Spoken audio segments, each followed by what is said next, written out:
If we think about the why people don't show up to meetings, there's a few reasons why. If you're talking to a lot of busy execs in IMCO, these people's lives are meetings. They're literally going from meeting to meeting to meeting, whether it's internally or externally. And if you book something for somebody, say, next Wednesday, and they look at the invite and perhaps there's no agenda, they can't remember why they're speaking to you. They don't know what's expected of them when they go into that meeting. They don't know what they're going to be questioned. And the easiest thing to do when that happens is just not show up or decline the invite and then just keep pushing it, pushing it, pushing it. So when we're looking at these invites and we're connecting with people, I agree with the rest of the coaches. A quick call just to figure out what is it specifically you want to see in that meeting? What are you looking to get out of it? What's piqued your interest? And there is that fear of, am I doing the AE's job? But any AE out there, as everybody said, the more info you can give me before I join that discovery call, the better that I can talk to them and probably sell to them as well. And it preps. So most good cold calls can average anywhere between 5 to 7 minutes. That means you're having a meaningful conversation. But what you kind of want to do is put that call on a silver platter to the AE so they can actually eat on something and move the conversation forward.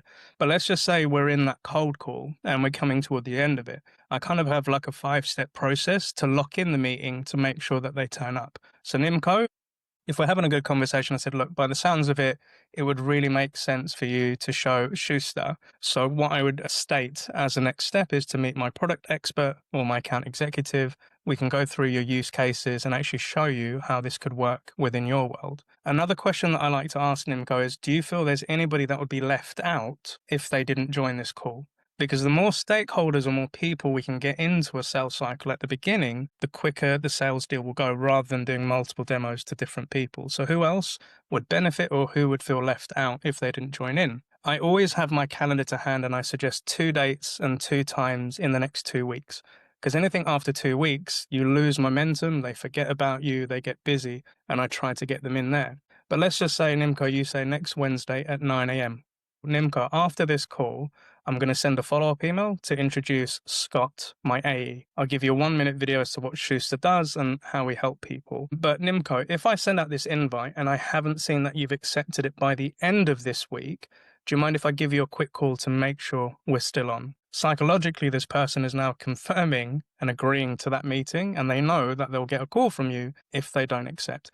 If you want to be extra cheeky, and if you've got guts to do this, you could even do this. Nimco, I'm just sending the invite now. I'm just going to stay on hold. Do you mind accepting it whilst I'm on the call? Because sometimes it goes to spam. Happy to wait. You can either choose which way if you're feeling ballsy about it, but that's another way that you can get it in, right?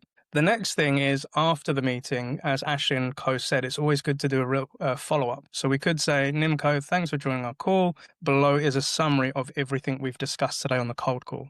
This acts as your notes to the AE. Secondly, when that person goes to the call, you can always go back to this as this is why we're here. These were your pains. These were the things that you're looking to fix. And I always have a clear date as to when we're going to be meeting up. The value is in the follow-up. And let's just say hypothetically, Ashley doesn't turn up to that meeting. I could always reply to this email and said, hey, Ashley, this is why we were talking. I just wanted to know, is this still a priority for you? Is this still on your radar or is this something to park? Because when it's their own words, it's harder to argue with. You with me? Cool. The other bit is setting up the invite to make sure that it's all sticky for them. So if I was to send out a call, I would put the prospect name, my call, and then the purpose of this call. So when they look at the invite, they know what they're joining, whether it's a demo, whether it's discovery, whether it's a pricing call, or perhaps if it's a pilot call. Have a naming convention that makes it clear that when they click it on their phone, they know what it's about. The next bit is when you put out the event, the